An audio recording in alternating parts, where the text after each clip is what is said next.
Lahat ng hard work, perseverance at dedication mo na binibigay sa kahit na trabaho man yan o sa buhay mo mismo, laging meron niyang reward. So iniisip ko, ito yung talagang reward dun sa mga pinagpuyat akong taping, shooting.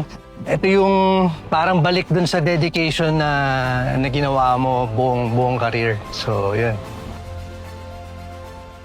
Yan ang hindi ko alam. Kasi sa totoo lang, hindi ko pa rin napanood yung mga movies nila Jacob Elordi, nila Park Bo-gum, entries doon sa mga lahat ng mga nominees. Siguro yung puso nung pelikula mismo, nung buong proyekto, dahil dito sa Pilipinas, parang nakita ko kung paano yung mga reaksyon ng mga nakapanood doon sa movie. So, inisip ko, napaka-universal nung topic at kahit siguro ibang lahi, ma-appreciate yung ganong kwento. Feeling ko dahil doon, kaya na-appreciate nila at nag-stand out yung project na yun.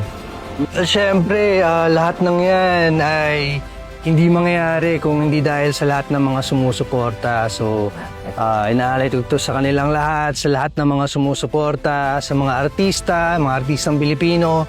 Maraming salamat sa inyo. Para sa inyo to. At sana magsilbing inspirasyon pa para sa mga aspiring actors at kahit sa mga veteran actors, maging inspirasyon sa lahat ng mga Pilipino at magbutihin lahat ng mga trabaho nila, maliit man o malaki.